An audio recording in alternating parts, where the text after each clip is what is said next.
We welcome you. We welcome you. Thank you for being here. First of all, what we will do today is I've got to read this thing that all of you know by heart.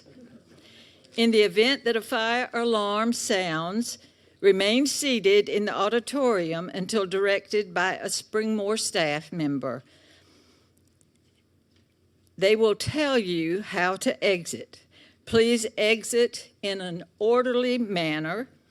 Do not use the elevators, and once outside, you go to the red hole. You got it.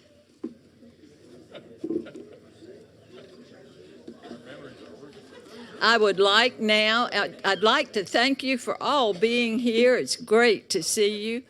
And you know that this is on the portal and can be seen later by other people. I'd like to call the meeting of the Springmore Resident Association to order and welcome you to the second Resident Association meeting for 2026. I hope that there are also numbers of residents watching on the 1341, and I was just talking about that. They do watch now on 1341. So I do hope, please come in. I do hope that they are watching, and welcome to you as well. Are there any new members here for the first time? Any new residents that are here for the first time that have never been here before? Okay, Lou Martin, one of our directors, will bring a microphone there, and if you would tell us your name, stand up and tell us your name, your apartment, and where you're from. Hello? Yeah. This is the first time we've been to this type of meeting. This is the first time we've been to this type of meeting, but we've been here since May, and so we're here now. But I'm Ken Adams. This is my wife. She'll introduce you. You're Laney's husband. Yeah, that's the way we do it. That's it. Yeah, I'm the mayor's spouse. Yes. If you don't know her now, there's sort of something wrong because she knows everybody the first day. So, thank you. Yeah, we're from Greensboro. Okay, thank you very much and welcome. Are there any others that are here for the first time? Lou, right over there, Jeff. You stand up and tell us your name, and we're going to be excited to hear where you're from.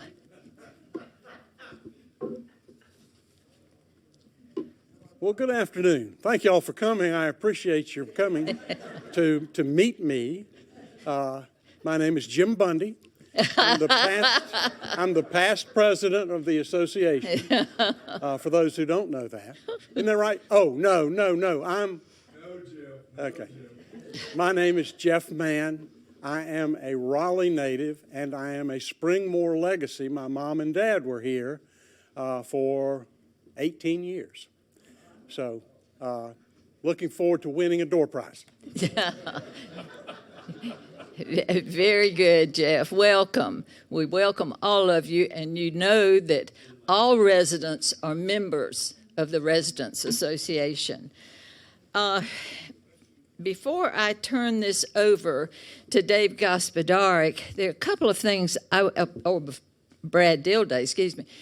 There are a couple of things that I would like to say. I don't know how many of you looked at your Herald magazine. There is a great article in there from Brad, and I was so delighted to hear about it because Best of Raleigh Diamond Awards was awarded to Springmore, and I was so thankful to see that because I do think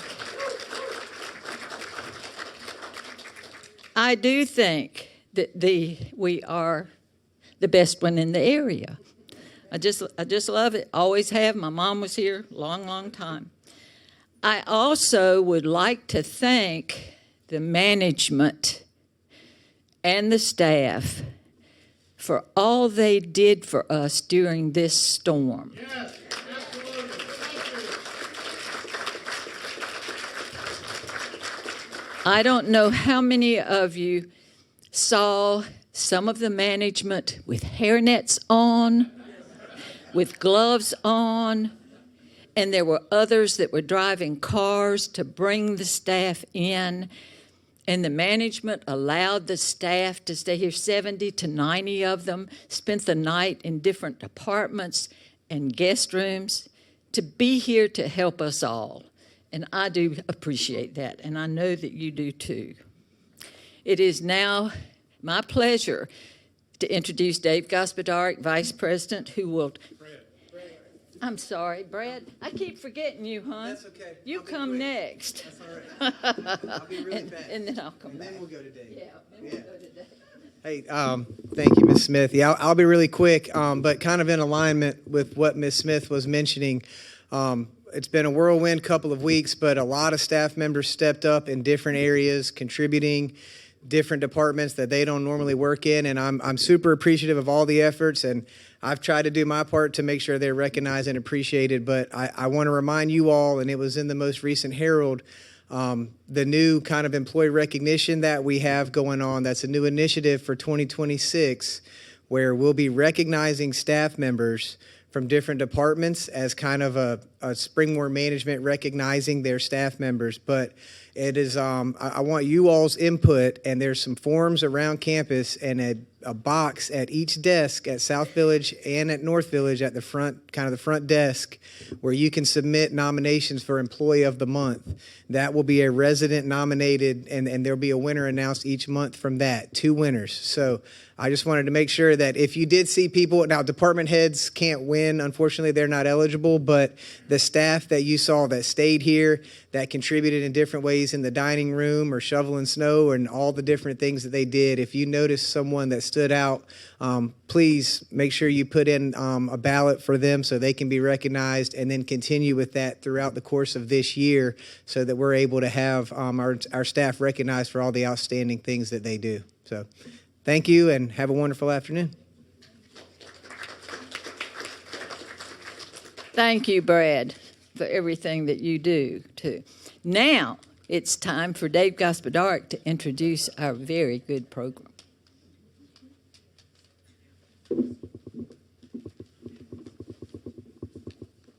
Good afternoon. I especially enjoyed seeing Brad work a shovel a couple of weeks ago. That was fantastic. Thank you very much. Our speaker today is Kristen Hess. Kristen is a North Carolina licensed architect. She graduated from NC State, magna cum laude, with a bachelor's degree in architecture. She is an ambassador of architecture across global forums, elevating professionals as leaders in policy, business, and design. She is the first architect to receive the Marshall Memorial Fellowship and one of only 2 to receive the Qixing China Eisenhower Fellowship. She founded HH Architecture here in Raleigh and is a member of the State Board, State Building Commission, the NC Governor's Advisory Council on Historically Underutilized Businesses. She's current chair of the Raleigh Chamber Board of Directors and a member of the Eisenhower and Marshall Memorial Fellowships. Please welcome Kristen Hess.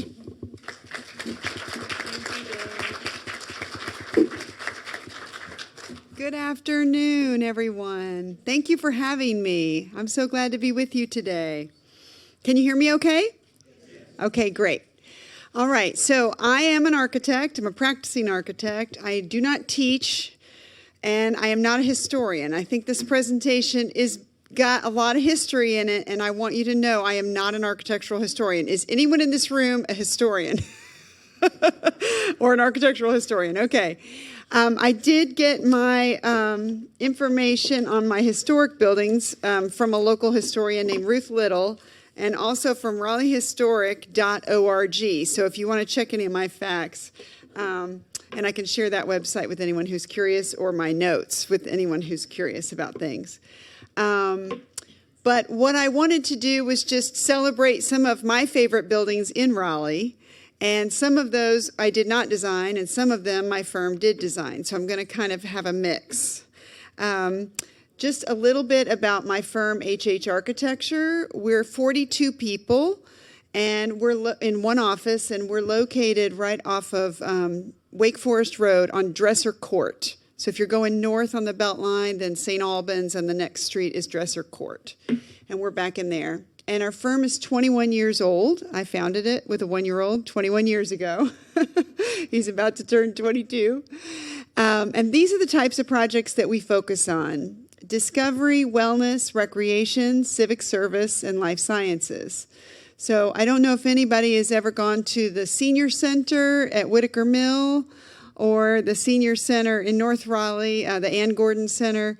We designed those buildings years ago. We're super proud of those.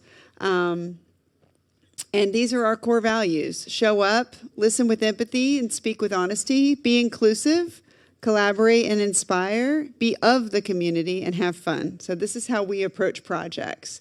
And when we celebrated 20 years last year, we had a big party, and this is my whole team at our big party. And it was a really fun day. We get some awards every now and then. We were the 2022 Firm of the Year. That's nominated amongst our peers in all of North Carolina architecture firms. And then in 2022, I was the Small Business Person of the Year. In 2018, we got AIA Triangle Firm of the Year. And when I came home, then my son was probably, teenager, and I said, we got Firm of the Year for the Triangle. And he said, is that for like the whole state? And I said, no, it's just for the Triangle, but there's a lot of architects in the Triangle. He goes, well, it's still good, Mom. So keeps you humble. So then I had to go get North Carolina Firm of the Year so I could tell him. But I'll go way back and tell you that when I was 18 years old, I was in Valdese, North Carolina, which is in Burke County. Any Burke County friends? Anybody from the western part of the state? Okay. Burke County, where I was a Girl Scout. And Becky Christian here is my friend who knows how much I love Girl Scouts because she loves Girl Scouts. Any Girl Scouts in the room? Yeah, once a Girl Scout, always a Girl Scout. I love it. And so my grandma, my mom, and I, and my daughter now, all Girl Scouts. So this runs deep in our family. And what I would say about that is it stuck me on a leadership journey because my leaders were teachers and librarians, and they were going to make sure that we were educated and that we were learning new stuff and learning how to run meetings and do service projects and all that good stuff. So I feel like I got my foundation for being a civic-minded business owner by being a Girl Scout. I grew up, I went to NC State, as Dave mentioned, and I worked for a firm that was very small and very family-oriented, and we dressed up for Halloween and had baby showers and all the things. I met my husband at State. We have 2 beautiful children.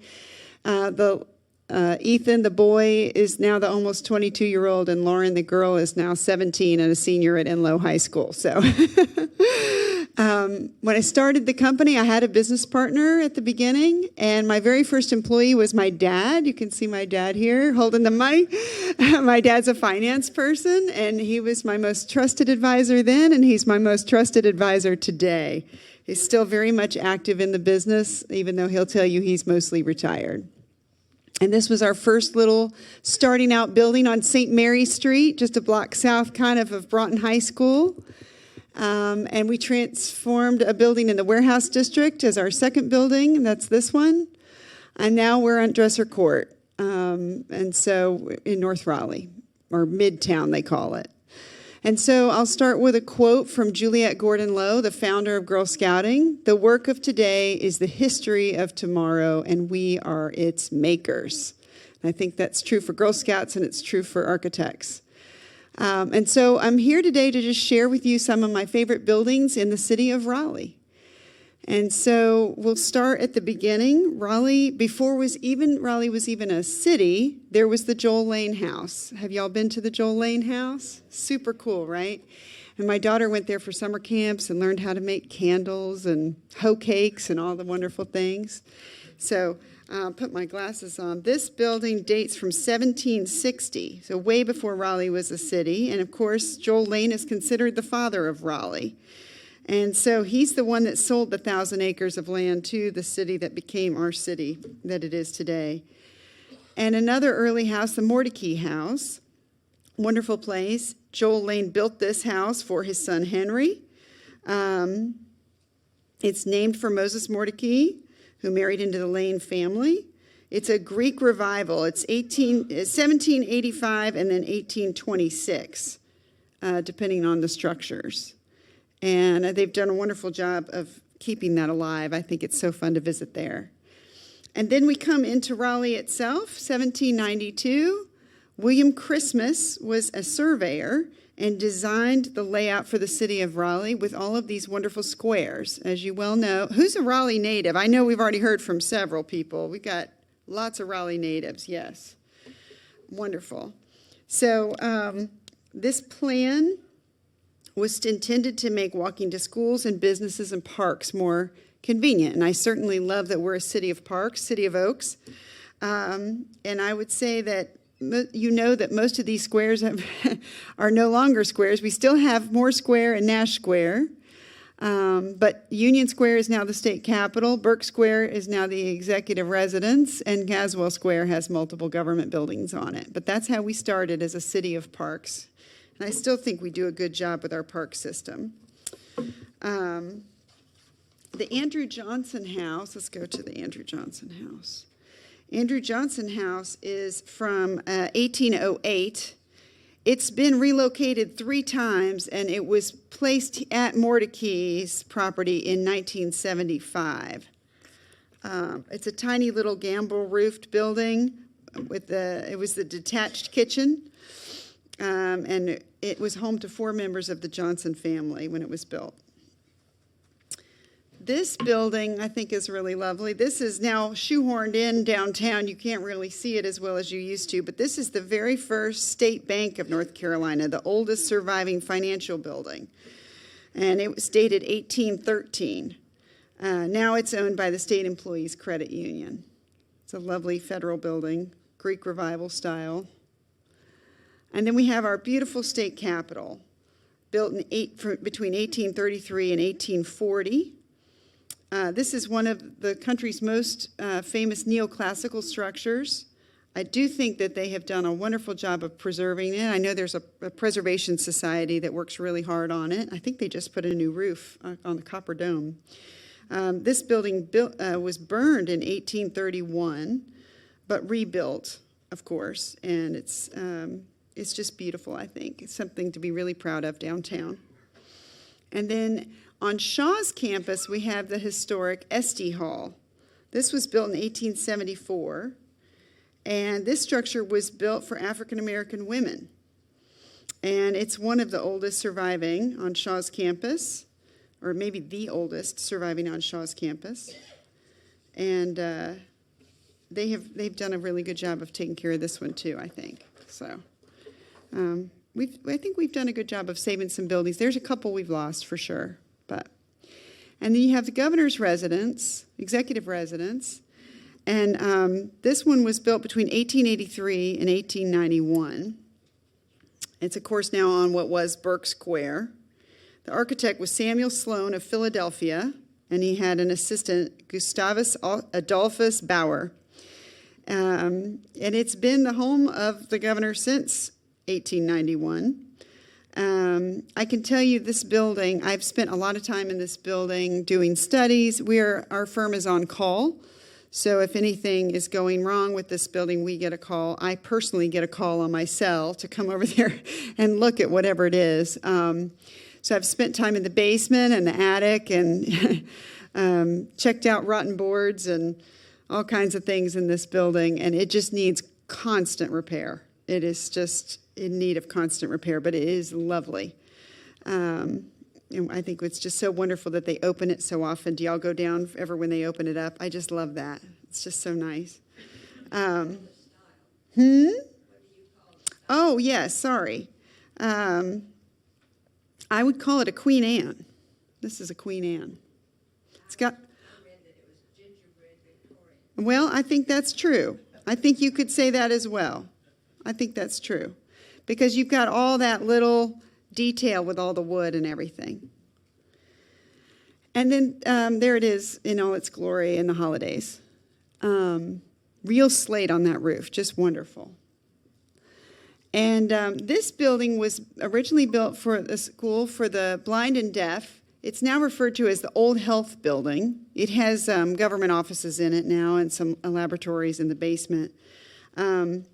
This one is Chateau-esque, they call it, on Caswell Square. And it was built in 1898. And it's the only surviving first state-supported school for the blind and the deaf from that time period. We did a couple renovations to this building. We renovated it to, when I first went in this building, the attic had been compromised and there were birds and bats and guano and everything. But we've totally gotten it all back to good on the outside, and then we were able to slowly, by one floor at a time, renovate it over the years. So it's back to its glory. And then, of course, who doesn't love the Briggs Hardware Building? I just love that building, downtown Raleigh. It looks so stately and proud on our Fayetteville Street.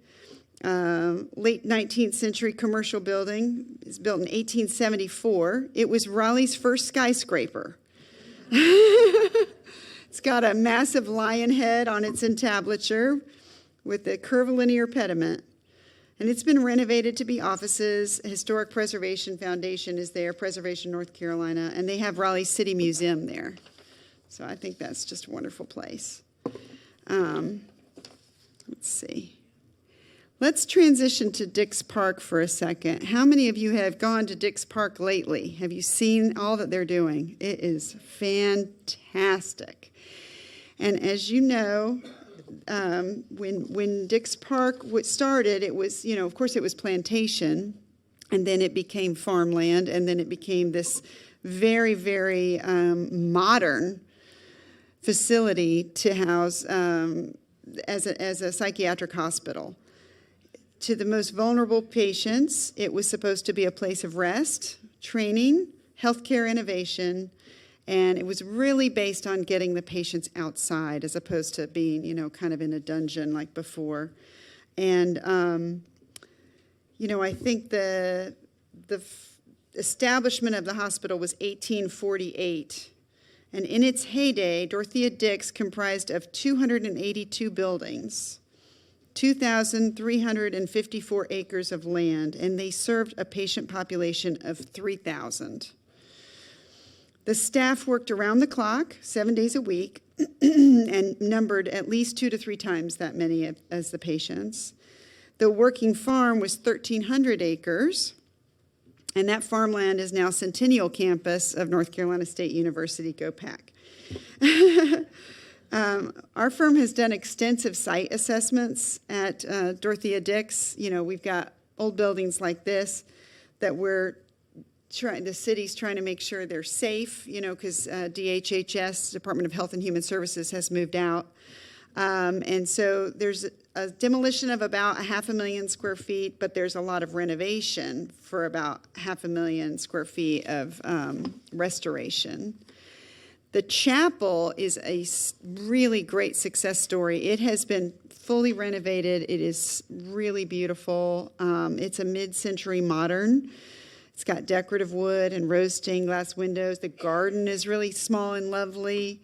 And I think they've just done a good job of programming that space so that it's for everybody. They have all kinds of events. I've attended like a nonprofit fundraiser there, and they've, when the monks came, this is where we brought them, and it was just lovely. Some of these other lovely houses have been restored near the South Boylan Avenue Park entrance. We have what they call the stone houses, which were the superintendent's house, the physician's house, and the gatekeeper's cottage, and they were all built in the 1920s. And they have lovingly restored them, and they have some of the best views of the downtown Raleigh skyline. If you go up on the deck, you can kind of see the deck off to the side of that first house, and you can go and look out over Raleigh. It's really great. I'll transition into the warehouse district. The warehouse district, wasn't, even when I put my office second location there, it wasn't very desirable, but it has really changed. It has become the hottest real estate. Now transitioning to around Dix Park. But I'll tell you, the warehouse district has had a complete makeover. And so, originally it was a railroad transportation and shipping district. And it's about 6 blocks of iconic red brick buildings. Now it's galleries, studios, nightlife. It's a wonderful attraction. And this is the Contemporary Art Museum. So originally a 1910 building that was enlarged. This was an Allen Forge Welding Company, enlarged in 1927, became the Brogdon Produce Company. And the Contemporary Art Museum added on and breathed new life into it. It's a beautiful gallery. I don't know if y'all have ever gone, but it's small, but it's mighty. And then I think this is a great, I love the juxtaposition of new and old together. I love old buildings very much, but I think if we're going to build something new, we could be honest about what it is and not try to make it look false. And so I think it's really neat when you see the juxtaposition of the new and old together, and we can honestly tell the story of what happened here. And of course, who doesn't love Vidiri chocolate? And it's fully operational chocolate factory in the heart of the Warehouse District, a former train terminal. And it's a very cool place to go and have tours and tastings. And then this is the little building that we occupied. I wish I'd put a before picture in here because it was a sad little concrete block structure shoehorned in between 2 other buildings with no natural light. And so our intervention was to get all the natural light we could on the front and then through the daylighting monitor at the top, which you can see there that had all this wonderful south-facing light. And this was our roof deck that we built, and we had this great view of the downtown skyline. But we outgrew that building and had to move north where we could afford it. Raleigh Union Station is in the Viaduct building. This is an open source mixed use complex with rail, vehicular, bike, pedestrian, all municipal owned.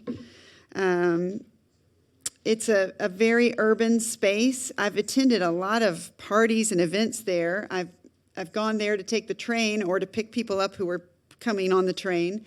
So it's, a fully functioning train station, but it really functions as an event space quite a lot for the city, which is great because it generates revenue. But I think they did a really good job. It has a green roof. We did not design this building. I'm trying to show you a mix of things that I know about or that I just admire, I guess. But there's a old trestle that's now a stormwater garden with a boardwalk. And inside is a lot of steel and sliding doors and gantry cranes that have been repurposed. So there's kind of the downtown Union Station. And right across the street is this building called the Dillon. So you can see this is the train station here, Raleigh Union Station, and then this is the Dillon. Has anybody been to the Dillon? There's a great restaurant that has see that roof deck right there? It's called La Terraza. I highly recommend going to that restaurant and sitting out on a gorgeous day, find a beautiful afternoon and go out there and watch the sunset. It is stunning. So I really like the Dillon. It was designed, it was originally the Dillon Warehouse, Dillon Supply Company. And it's been, of course, totally redone, but they really did a good job. The architect is Duda Payne in Durham, and they did a good job with this kind of keeping the history alive. And they've got so you can see they've kept their old cranes and things like that, but they've programmed it into a wine bar, and it's just really nice. So it overlooks downtown Raleigh. Okay, so that's a little bit about my favorites in downtown, and I'm going to transition over to NC State. And so my alma mater has, of course, the College of Design now. Back when I went there, it was the School of Design. And it was, I should say before the School of Design, of course, this is the very first building that was North Carolina State University. And when it was built, it wasn't even called Holiday Hall. I think it was called, let me see. It was actually just called the main building. This was built in 1889. This faces downtown. This faces the Capitol, because back then, the university, it only was one building, and so, that's where we pointed, to the center. It was done in a classical and Romanesque detailing, and it was named after the college's first president, Alexander Quarles Holliday. And it was originally erected for our, what NC State was originally built for, the College of Agriculture and Mechanic Arts, which is, what they were before they were even NC State. And then I just think the building is beautiful. It sits beautifully and proudly on State's campus. And there's, academic offices in there now. And of course, the beloved bell tower. Light it red when we win. This wonderful World War I memorial originated with a member of a class of 1907.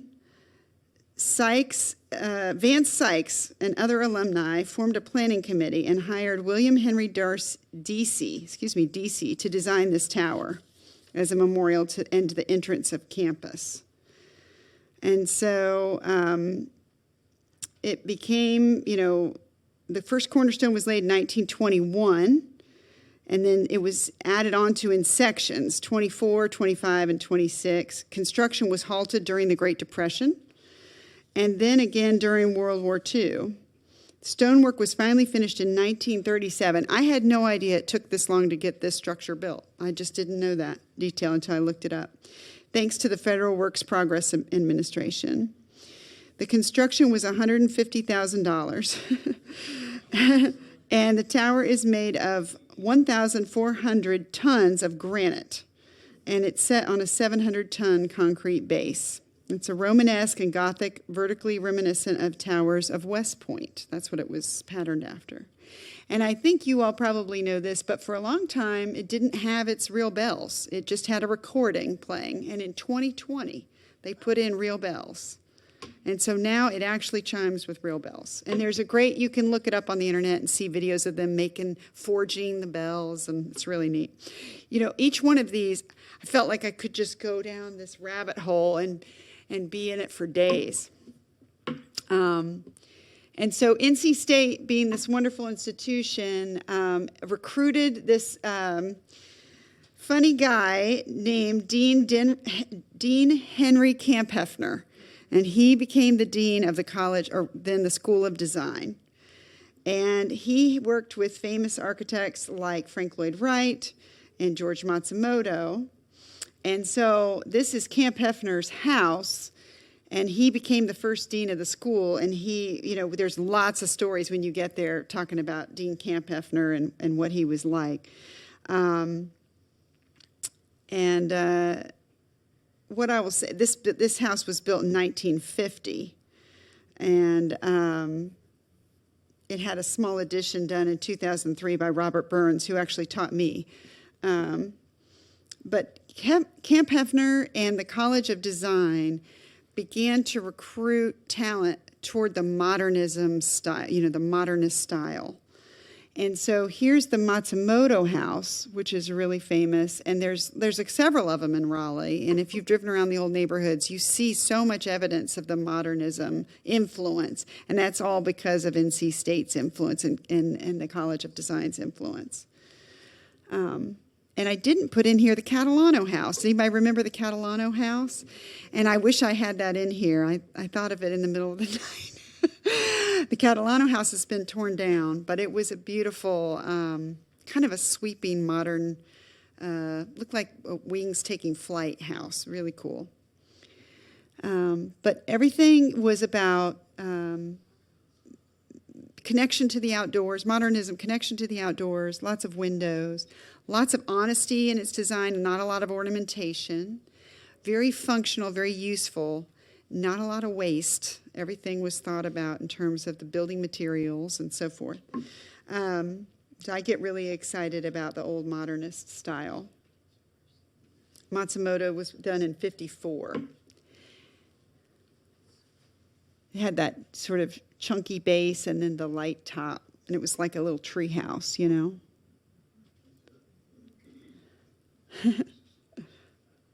a lot of Japanese inspiring, and you can see there's an influence of Japanese architecture as well. Where was it located? Oh, I knew you were going to ask me that. I'm gonna have to get back to you. I don't remember. Yes, the Matsumoto. It's like back behind Lake Boone Trail. I mean, kind of in ITB. Runnymede Road. Thank you. Thank you, native Raleian. I appreciate it. And if you like modernism and you don't know about NC Modernist, there's a gentleman named George Smart that really champions all the modernist architecture in town, and you can follow his newsletter and go to his events, and it's super fun. There it is.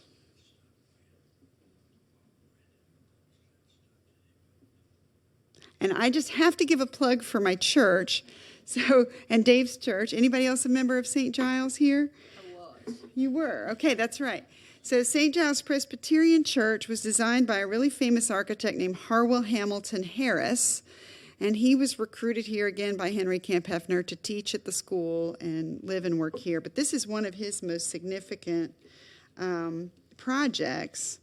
And I can't seem to find my notes on this one, but I'll just tell you, after having been in this church, and we did a whole architectural evening on this building, what I can tell you is that Harwell Hamilton Harris said no one ever had an epiphany. Was it an epiphany? Or nobody ever had an epiphany indoors. Nobody ever had a religious experience indoors.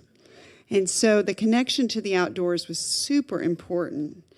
And this is our sanctuary. And instead of having stained glass, we have clear glass. And when you worship there, I find myself looking out into nature, looking at the trees, looking at the seasons. And it's really special. And this picture doesn't show the corners, but no, I don't have the corners. Sorry, now I'm going ahead. But in the corners, we have some beautiful natural light, so that it's like the building kind of just goes out. It doesn't stop. It kind of extends into the landscape. So I really love that.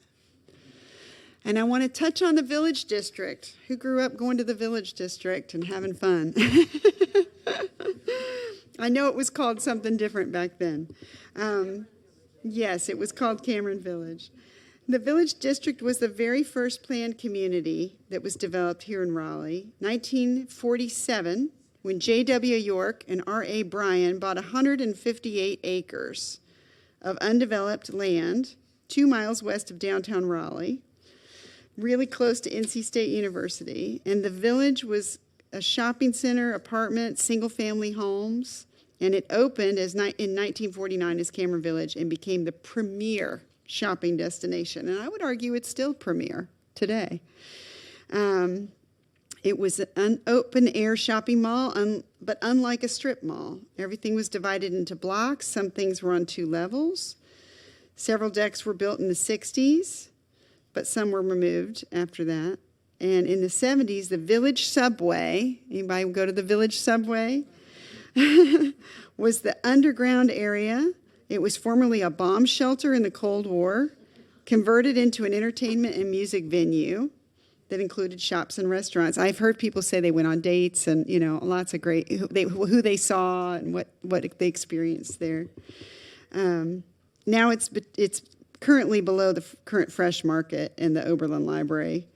Nightclubs such as the Frog and the Nightgown, the Pier, the Cafe Deja Vu have opened national tours and, different things. So it's still, this is still a very vibrant place. Some good old-fashioned pictures. There's the underground. I was supposed to be advancing while I was talking. Yeah, there it is today. And then I'll go out to West Raleigh, and I'll start with the fairgrounds, another beloved place.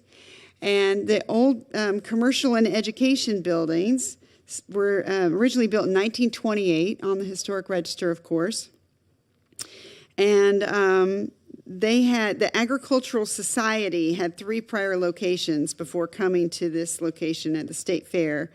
And the 1928 State Fair opened with the debut of these commercial and education buildings. designed in the Mediterranean revival style by a firm named Atwood and Weeks, and very emblematic of agriculture in our economy. And the tradition of state fairs really was big starting in 1853. So it's got terracotta tiles. It is in need of repair. We've done some studies on this. They've done some work to them, but they need more work. And of course, yeah, you can kind of see the old. And if you look down on the corner, on the bottom image, what you see is the hint of Dorton Arena. And here we go. Again, very much influenced by the modernism that came because of the College of Design at NC State. The architect was Matthew Nowicki, and he was Polish. And he conceived of the structure, or the structural idea for the building, which it's a saddle. I don't know if you know, but the structure itself are these giant concrete supports, and the roof is suspended by cables.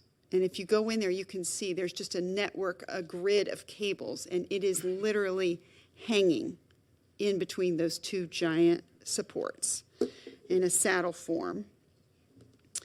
And it's so significant. Even students from all over the world are always coming to look at this building and study this building because it's so unique. But Nowicki died in a plane crash before the construction completed, and a Raleigh architect named William Henley Dietrich oversaw the completion of the parabolium and made minor changes to the fenestration. And it's a concert hall. I mean, it was called the Cow Palace because, they put livestock in there right from the beginning. You can go in there and see hockey and roller derby and all this stuff. It struggles right now because it doesn't have air conditioning, and so it's hard to put too much in there because of our harsh summers. And so I think the State Fair would like to figure out a way. It's just such a humongous building. It was built in 1952. I'm not sure if I said that. And so they got a new roof on it, and that was several $1 million just to do that. And so it's just taking, a lot of effort and energy, and it needs work. It's not very ADA accessible, and, it's just got all these levels in there and everything. But here's some of the old drawings that kind of show the supports, and the grid and everything, and the parabolic curves. Very much a beautiful, I think, combination of architecture and engineering together, which, of course, I love. There it is, under construction. You'll hear people talk about they used to ride their bike on the roof of Dorton Arena. Anybody do that here? There's a gentleman that lives in Goldsboro now that grew up in Raleigh, and his dad was the State Fair manager, and he runs the Wayne County Fair down in Goldsboro, but he rode his bike on the roof. It just gives me a heart attack. It's just such a beautiful, beautiful structure. So a little bit about why I love the fair so much is when I first started my company, the State Fair hired us to do this building, the Governor Martin building, which is really, we joke, it's a glorified potty building. There's 60 toilets in here. When Governor Martin, when he cut the ribbon, he's like, you know how many potties are in there? He was a real good sport about it. But we had it has a meeting room, and we had our 20th anniversary party there. It's what put us on the map. We got hired. I tell young students, don't turn your nose up at a potty building. You never know where it'll take you. And then we've been fortunate to do lots of other projects at the State Fair, like this. The one at the top is a big open-air pavilion called the Tobacco Auctioning Shelter, and they always have a fire in there during the fair, and they'll do mock tobacco auctions, sort of to remind everybody how it's done, how this state was built. And then the flower show building, I don't know if any of you love to go to the flower show area of the fair, but I do. And we've torn down the current flower show building, and we're rebuilding we're taking old logs from Commissioner Troxler's, one of his properties, and bringing them here and building a new log building for the flower show. And then the biggest thing that we're working on right now is the Midway Center, which is a new building at the State Fair that is in the shadow of Dorton Arena. And this is under construction today, and it will have food vendors, like a food hall, like a food court, and rentable space. And so you'll be able to have a party or a reunion. And there it is just last week in all its construction glory. It's going to have some great views. See, there's Dorton peaking.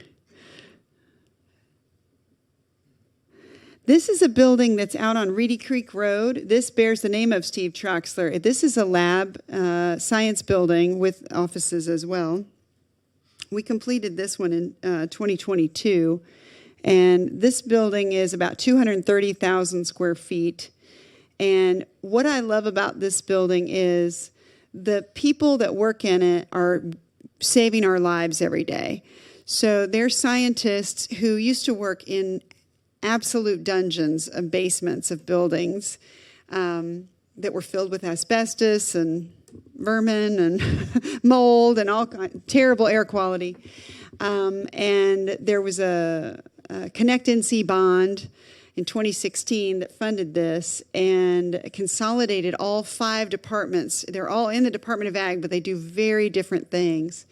And but all very life-saving for us as North Carolinians. And so they came together. And I will tell you, working with the 5 departments, they were really scared of each other because they didn't fully respect or admire what the other one did. They were afraid that, so for example, in this building is a necropsy suite.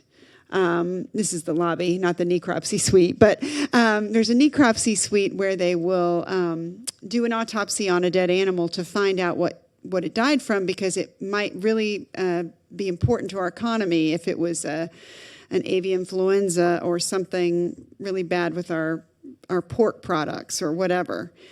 So we need to know what it is so we can protect our food supply, and which is a big part of our economy. And but there's another whole section of scientists in this building that work on our food and our drug safety for us people.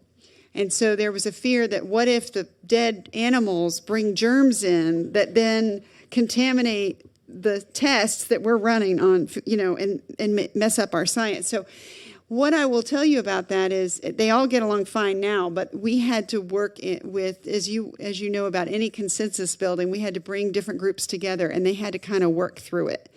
What are you going to do about your media prep, and how are you going to bring your specimens in, and what's going to be the flow? And so any scientists in the room? It was a really interesting process. But they all get this beautiful view now. They look over West Raleigh, and there's the necropsy suite. And they have windows for NC State students, veterinary students, and future scientists to come in and see. And I actually experienced a necropsy in person, and it smelled really bad. But it was fascinating. But there's a lot that goes into the detailing of all that. I'll switch over to the art museum. Anybody love the art museum? What an asset, what a valuable asset we have in our city. And we're renovating the old building and the park, and we're adding this new pavilion out here so that we can have, weddings and garden parties and all sorts of fun events out in the art park.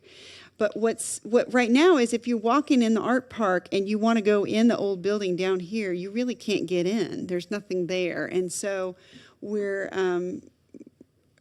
completely redoing it into a children's area, and there'll be a cafe and all the things. So it's just going to have new life. We're also trying to make the amphitheater a little more accessible. Oh, here's a better picture of the pavilion. But the amphitheater doesn't have great accessibility right now, so we're going to try to improve that, and lighting and some other technical things that'll make a big difference in user experience. But yeah, I think this is going to be a big wedding venue, gala venue, but it's going to be beautiful in the park. Some children's space. These are all renderings, of course. This is under construction right now.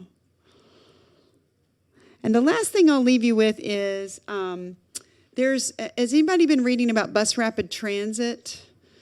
Okay, so BRT, bus rapid transit, or buses resembling trains. Sometimes people joke about that.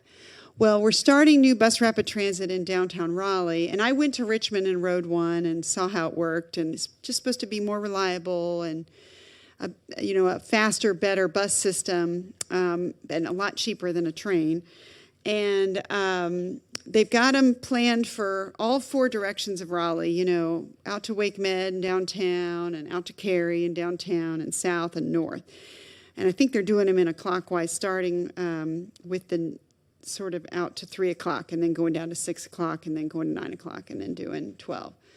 And it'll take forever, of course. But other municipalities like Chapel Hill and Durham have planned their bus rapid transit plans too. And so we were tasked with, what if we could connect the bus ridership at the airport? Because remember, that was a big problem with the light rail. It never connected to the airport, and that's kind of what killed it. And so, or that's one of the reasons. And so this has not been funded, nor is it under construction, but this is an idea for what we could do to connect all the buses to the airport. So you could take your bus from downtown Raleigh or North Raleigh or Cary or Chapel Hill or wherever, and you would and you want to go to the airport, you would come to this station. This is on top of I-40. And then you would get on a shuttle that would take you directly to the airport. And the pros of this are supposed to be that the buses are not all going all into the airport and all around, that they're all very quickly coming in and out of this terminal, and then there's one dedicated link direct to the airport. I don't know if this will happen. It's very much pie in the sky, but it was fun to think about and fun to dream about. And so this was our big idea. We were not the transportation engineers. That had already been figured out, and the on-ramps and all the engineering and the bridge over I-40. And then they asked us to come up with a station design. So just a fun view into the future, maybe. So I'll end on a quote from Harwell Hamilton Harris, because this is the quote that my professor, when I was a student at State, gave to me. It says, "Because you are an architect, you will not have to divide your time and thought into 2 parts. One part devoted to making a living and another part devoted to developing your person. In your case, there need be no division, for it is possible to make life and architecture one." And that was true for me then, and it's true for me today. So I'll stop there, and I'll open it up for questions. Thank you. Yes. Are there any questions? Yeah. Wait, he's going to bring you that. Being a student at NC State, there was one building which you appear to have left out, otherwise known as the Round Building. Oh, yes. Yes. I was going to put a quiz in. I was going to put the AIA building and the Holiday Inn in and ask you, I was going to put a picture of 2 buildings in, the new American Institute of Architects building, which is on Person Street, and then the Holiday Inn, the Round Building. Oh, you're talking about Harrison Hall. Oh, sorry. You're talking about Harrelson. Yeah. Sorry, when I heard Round, I jumped to the Holiday Inn. Keep going. Yeah, because Harrelson was a round building, Yes. which if you had a class in it, when you came down from class, you had to stop and look around You were to dizzy. see which direction you were facing It's true. so that you wouldn't It's go true. in the wrong direction. It's true. It was so disorienting to come down that ramp over and over. You're right. I'm going to add that to this presentation. Harrelson Hall. Who took a class in Harrelson Hall? Yeah, me too. Math class. Thank you very much for bringing that up. The Hunt Library in Broughton High School. And Broughton High School should be in here. You're right. And the Hunt Library should be in here because I love that building. And what I was going to say is the ugly building downtown, the round building downtown, the old Holiday Inn, I thought for sure they would have torn that down by now, but they just haven't. It must be too expensive to tear down. So, but anyway, thank you for pointing that out. Yes, it is a landmark. But does anybody else call it the hair curler? That's what I call it, the hair curler. But people, have online debates about the ugliest building in Raleigh, and that always rises up in the ranks. So I was going to have you all vote on the ugliest building. Anyway. Okay. Okay. Was there any Frank Lloyd Wright influence here in Raleigh? Very much so. Very much so. So the Matsumoto and the Camp Hefner houses both were influenced by Frank Lloyd Wright big time. Both those architects and their predecessors and descendants all were of that ilk, of that lineage, for sure. Falling water this past summer, and I can see. You can see it, right? You can see it, for sure. Yes. Other questions? Okay. We have one more. Yes. Do you have any comment about the new proposed high-rise buildings, particularly in the North Hills? No, I'm not involved. She asked me if I was going to touch on North Hills, and I said no because I'm really not involved in that, and I don't know much about it. I read about it like you do in the paper, and I saw that they just got approved. That's a big building. But, well, I will tell you that I am pro-development. I mean, as an architect, I do like new buildings, so I can't be disappointed about new buildings. Otherwise, I wouldn't have a job. Sometimes I wish that we would put more of our investment in downtown because I'm very much a downtown gal. I mean, even though my office is now closer to Midtown and North Hills, I feel like from a source of civic pride and where we should invest. I mean, that's where any new person is going to go is down. I mean, they're going to go to the airport and then they're going to go downtown to see what is this city about. And so, it feels like a little bit of a missed opportunity, but I can't fault them for doing something big and exciting. I mean, I go to North Hills like everybody else, and it's nice, Some of it isn't at, let's say this. I put the Dillon, the downtown building in that gave homage and made sure to honor the history of the place. And some of the stuff in North Hills just kind of all looks like it could be in Atlanta or it could be in Charlotte. There's a little more of a vanilla vibe to it. I don't want to criticize other architects because they're doing what they've been asked to do. But I don't know. We had one more question. Yeah. And that will be it. What would the traffic be like with that large building there now? Well, I'm sure it will increase. It will increase for sure. But they'll have to do traffic studies, that the city will wear them out with making sure they do all the right things. So, yeah. Thank you. Yes, thank you. Thank you.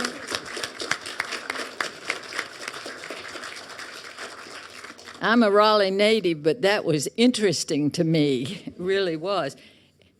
And North Hills is going to sink if they build one more thing. Yeah. All right, let's do door prizes. I'm going to let you draw one of these. Oh, how fun. Thank you.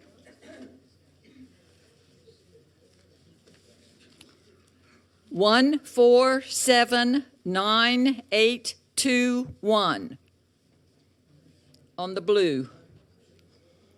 147981. Oh, you did. He didn't draw. He didn't draw. He didn't draw. Give it to Chris. Oh, gee, it's chocolate. Just in time, you can pretend like you went out and We have one more. shopped for that. This is the red one.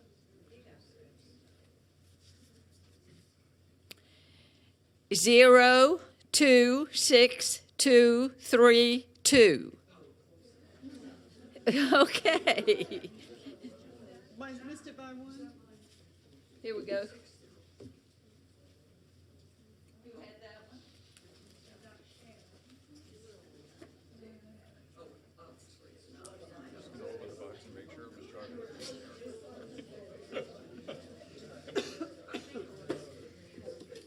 I thank you all for attending today.